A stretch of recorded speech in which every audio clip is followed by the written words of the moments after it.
Hi, I'm Lydia Lunning. I'm Morgan McBride. And I'm Michelle Olivier, and you're listening to Hey, I Want Your Job. A look behind the curtain at amazing jobs and what it takes to get them.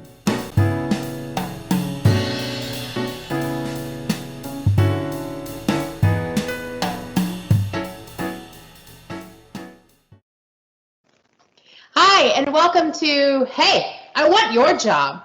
Today we're talking to Dr. Laide Alexander, and we're going to get the inside scoop on how she got to where she is and how she stays at the top. So thank you so much for joining us, Dr. Laide.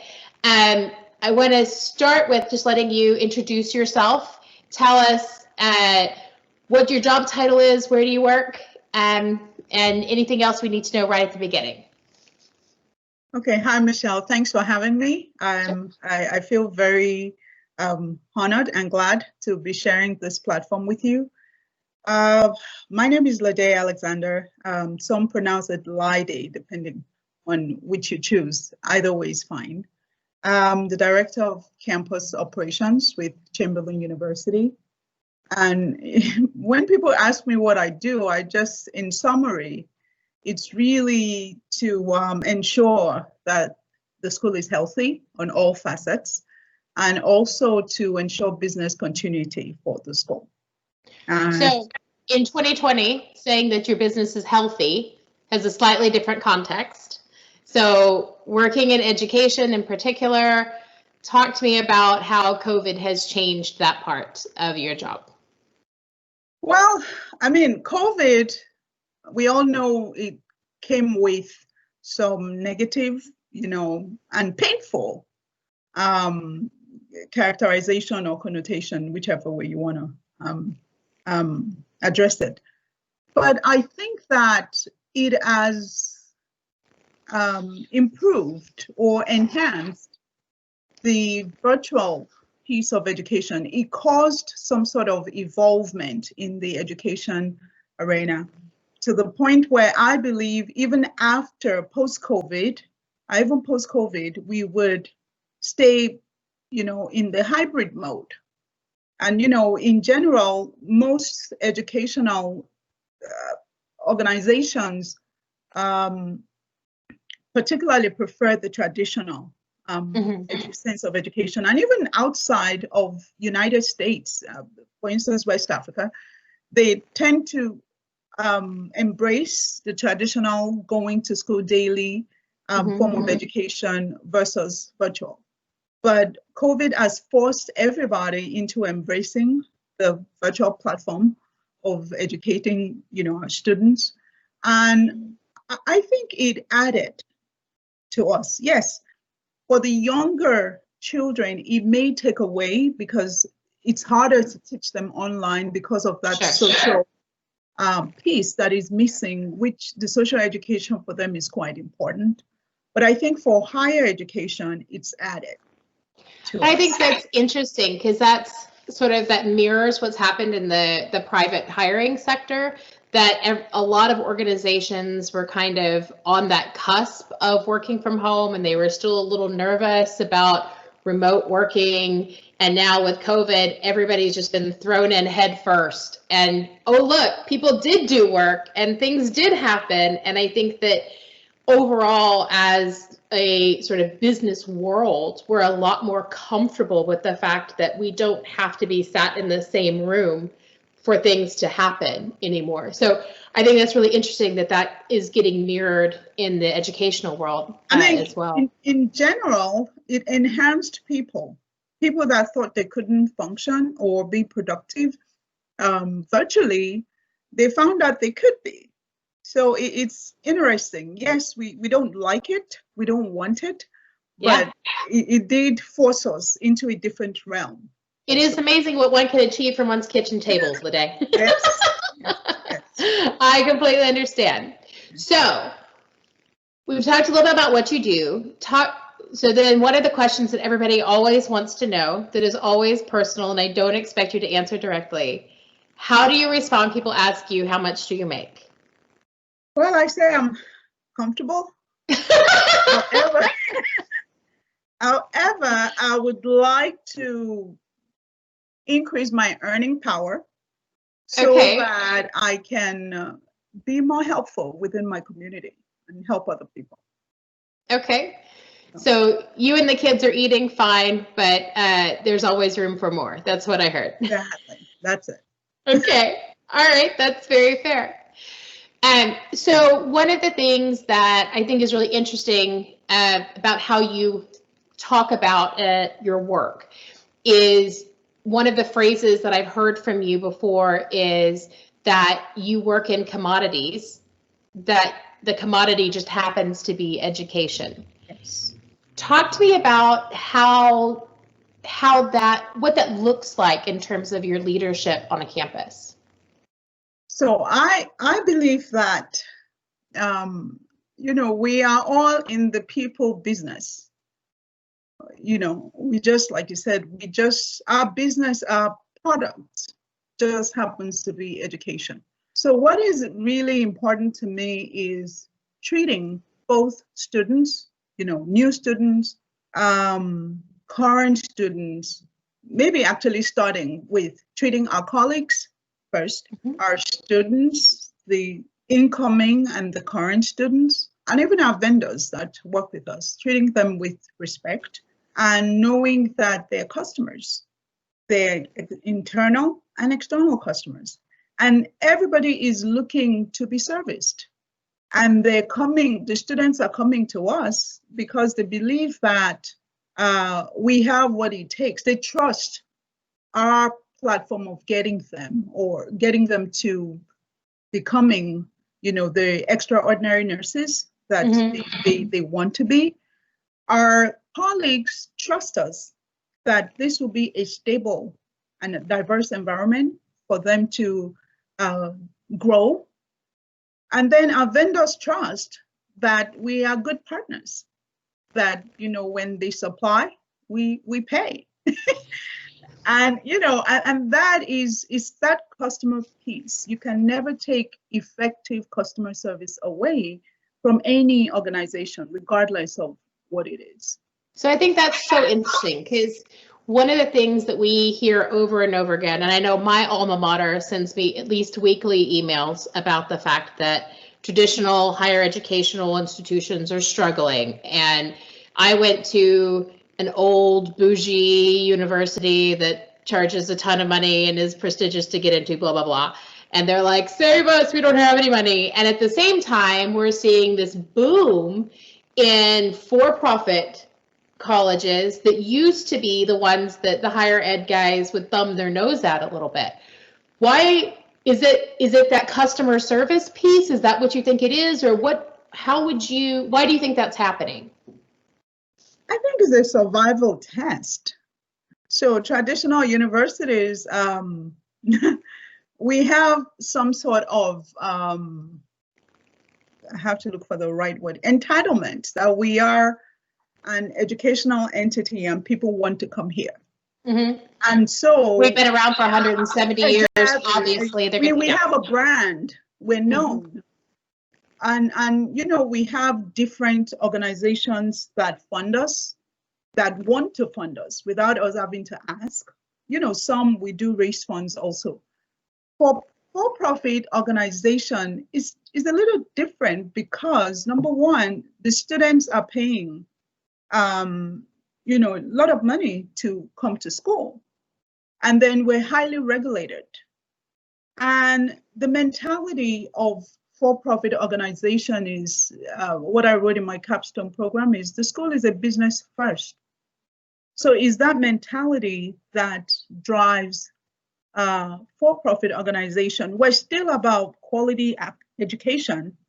I think we are just more open to bring in different demographics, to not only teach people one way, but to understand that our students, some of them are adults, they have jobs, they have responsibilities before coming to school.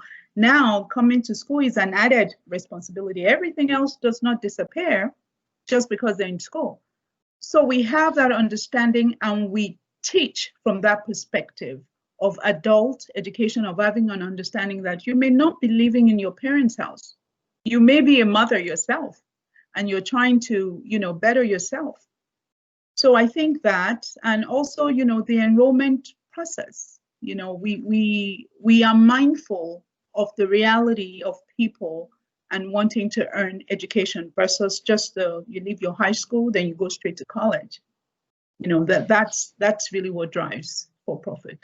So I think part of what I heard there, and correct me if I'm wrong, is that you're just kind of more nimble in your approach from a leadership perspective, that you adjust with, you see, not all of your students are the same, not all of their needs are the same, and you guys are just frankly better at adjusting and keeping up with that change, moving goalpost than 150 some odd year old institution that's been doing it broadly the same way for 150 years. So you're a big part of that for your campus. What do you do as a leader to help keep that fluidity, to keep that mentality of constant change and adjustment within your leadership? So the first thing is transparency. We have to be transparent on where we're going, and we'll discuss that. For Chamberlain in particular, we operate from the standpoint of a culture of care. We have a teach value, which I believe is phenomenal, and we use that for everything that we do, which is the T is for teamwork, E is having the right energy, positive energy, A is accountability, you hold yourself accountable and you're also held accountable.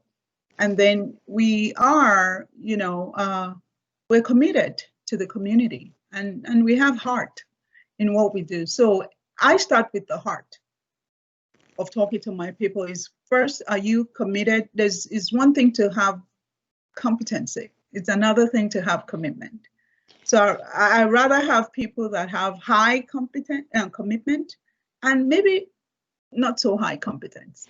I think one of the things that surprised me most about sort of getting to know you and researching you professionally was when I think, again, coming from all of my bias of, bougie old school education, that when I think about for-profit education, I think of it as very much a commodity exchange. I want to be a nurse. You have a program that will let me be a nurse. Thank you very much. Have a good day. Yes. And then I did some research, and there's these videos of you and your staff with pom-poms and megaphones rallying people in the square pre-COVID, obviously, but with giving out ice creams on hot days and doing the kinds of emotive, hey, let's love where we are kind of things that you see and expect in those traditional education institutions. And I guess I was surprised and heartened. Is that all part of this like rallying the heart thing that you're talking about? Is that part of your greater strategy there?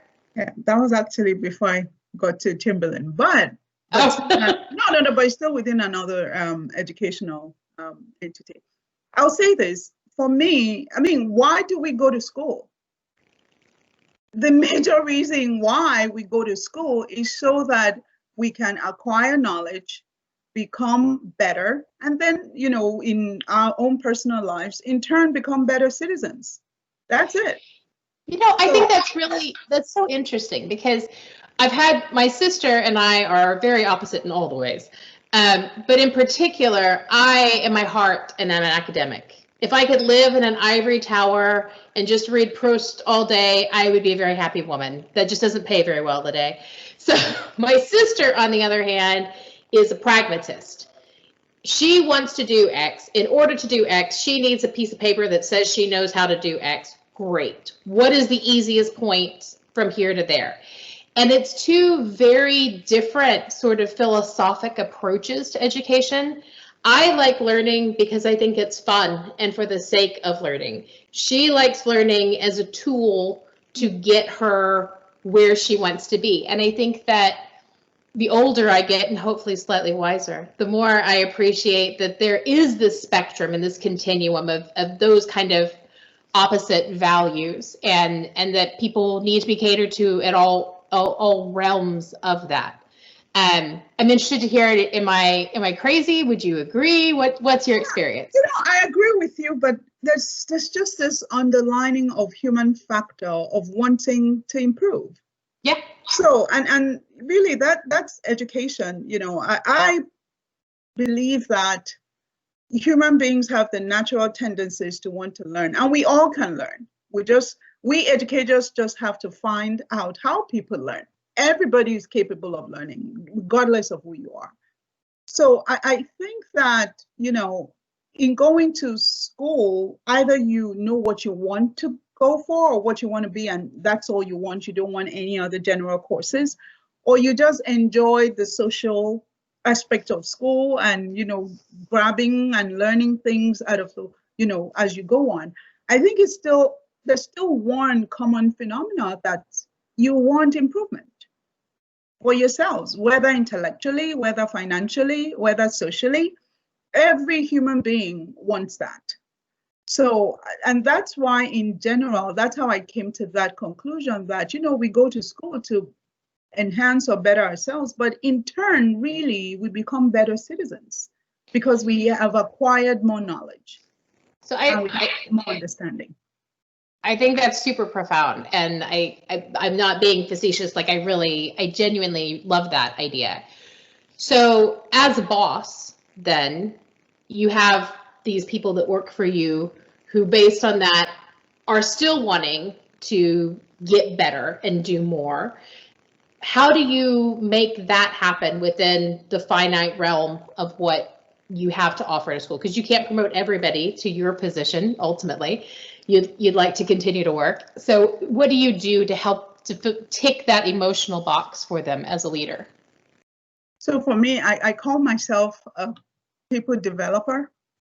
Naturally, I like to see people, you know, be better, develop.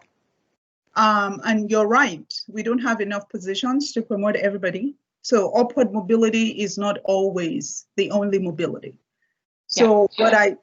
What I help them realize is you can still be in a particular position, but you can enrich what you do.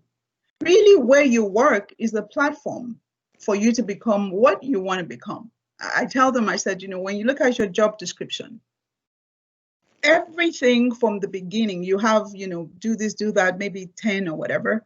And then at the end, you have any other assignment as specified by your supervisor. Absolutely. Other duties as assigned. Yeah. Exactly. Other duties. So everything before that is what you get paid for.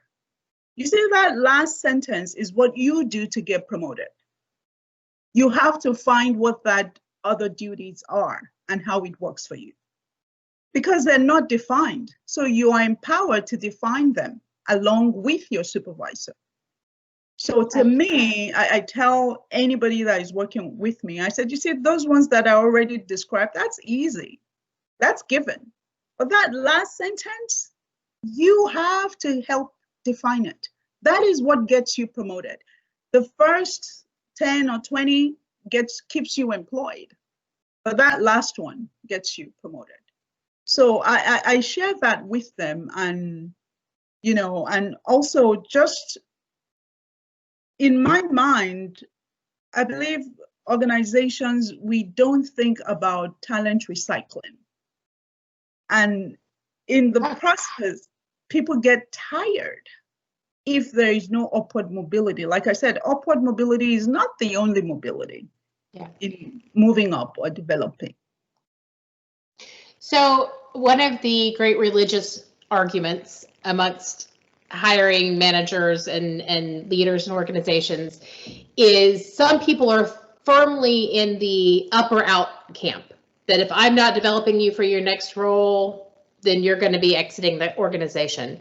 And other managers are firmly in the we love campers. So it's fine to stake out your little claim here and sit right there for 20 years as long as that is making you happy and you're doing a good job.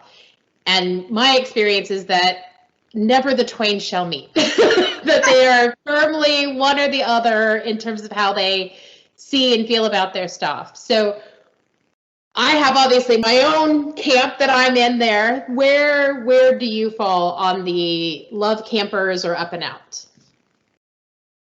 I think I love them all. And that's why I talk about talent recycling. I think it's essential for you to have the high performers, but I also think it's essential for you to have the steady eddies. Yeah. The steady eddies you can depend on just within a certain confinement. They're not going to do more than that. It's okay. It doesn't matter what you do, that's it. They're going to 8 to 5, not 8 to 5:30. Yep. And not 7:45. Not 7:45.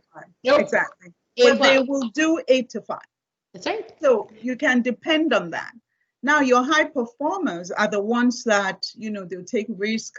They're ambitious. They want more. And then those are the ones that you can also groom, maybe for managerial positions because they want it. I tell my staff, I said, I cannot be more motivated than you are. If you want to move up, you have to be motivated. Then my motivation will match yours. It can't be higher than yours. Yeah. So I like them both. And within your steady eddies, and I've done this in previous positions, I have recycled positions. Like I realized that you've grown in certain area and I can see another area where you would be more productive, even though it's steady to you, but it's going to be more productive for the organization. And I could help move. I believe in moving people around as they develop.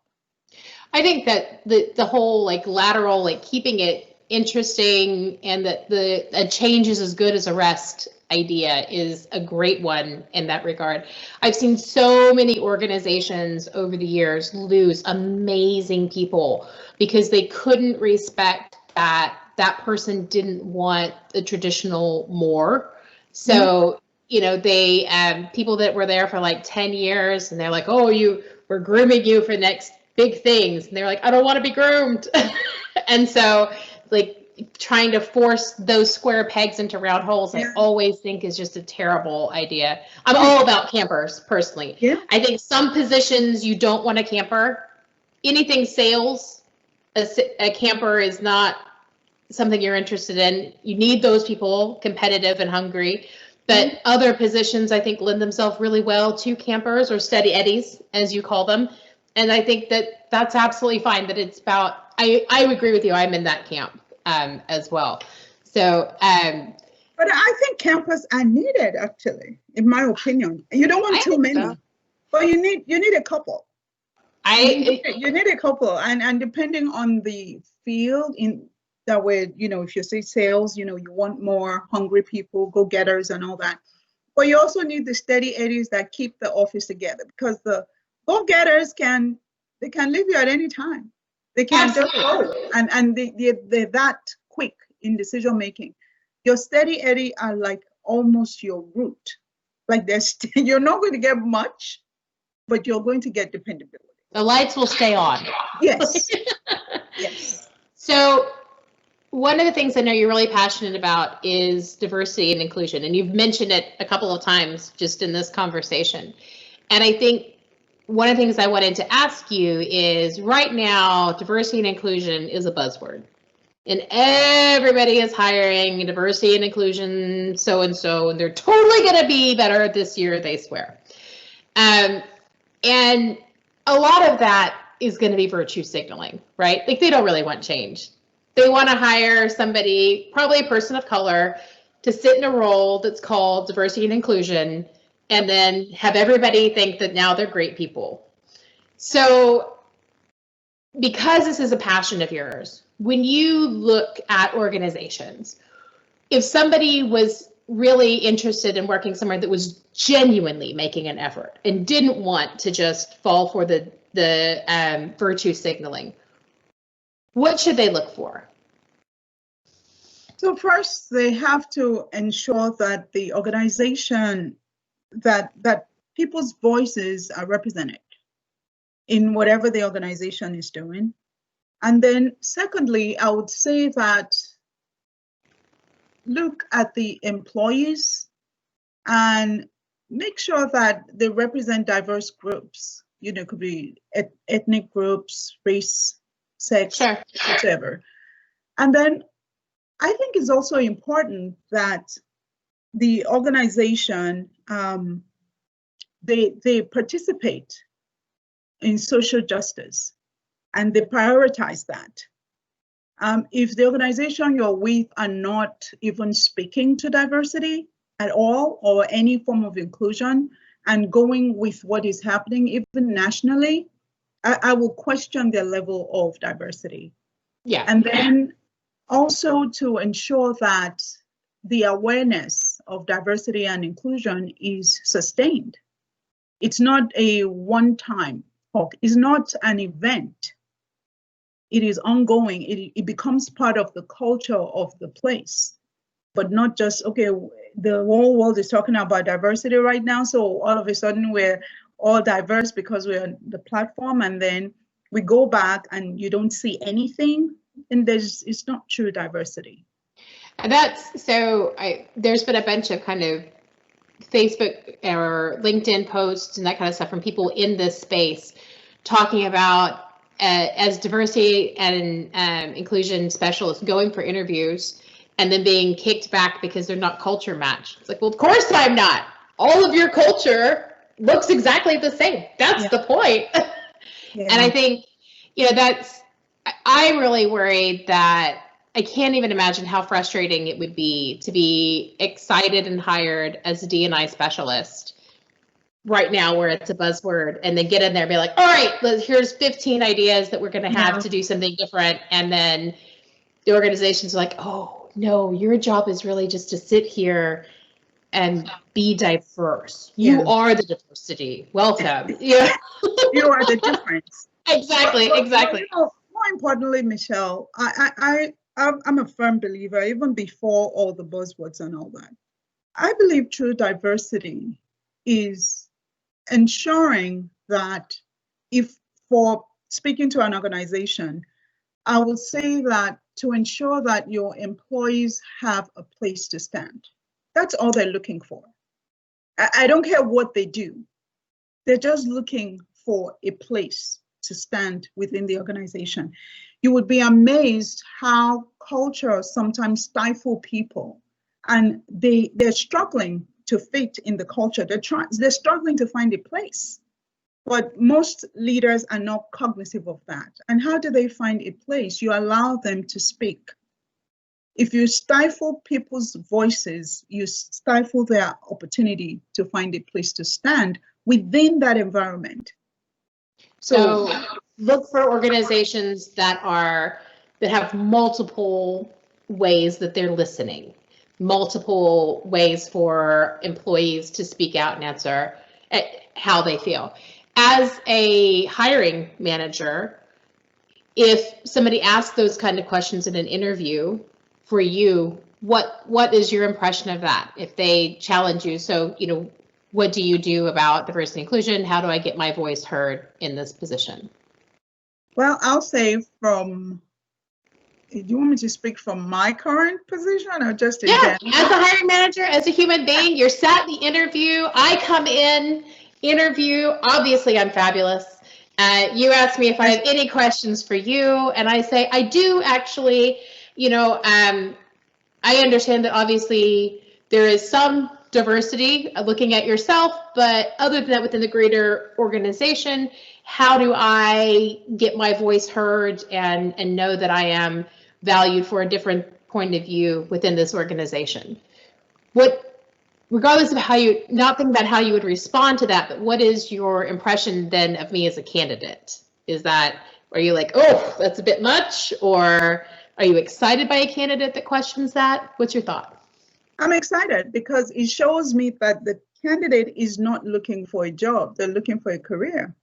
And they want to make sure that that place is suitable for them.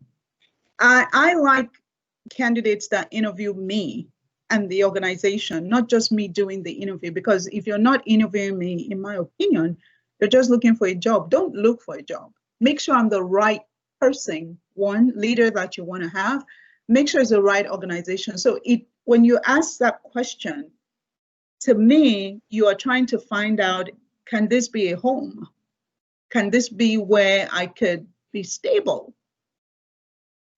Yeah, so I would agree, but I know people worry. And I think especially on issues like that, where a lot of organizations don't have a great track record, that they worry that, bringing up something like that is going to be a black mark against them. So I am glad to hear that it's that the advice that I give my clients is actually going to resonate. It's a good one. And believe me, a lot of managers and leaders sometimes struggle with diversity and inclusion. I think we all get the idea of it, but really understanding it, that it's not always comfortable to truly practice it, because you have to have enough personal humility and professional will to allow your people to speak, regardless of how you feel. They're entitled to the opinion without you being subjective about it. And a lot of leaders do struggle with that. Well, I am glad to hear that there's at least one leader who does not, Dr. Laide. So thank you so very much for all of your time and wisdom today. I've learned a huge amount, as I always do when we engage, I feel like. So thank you so much for that. We will have links to Dr. Laide's LinkedIn, so you can ask her for knowledge directly that way, and then also to her organizations. If you need any help with interviews, resumes, as always, we're here to help with that at ONH.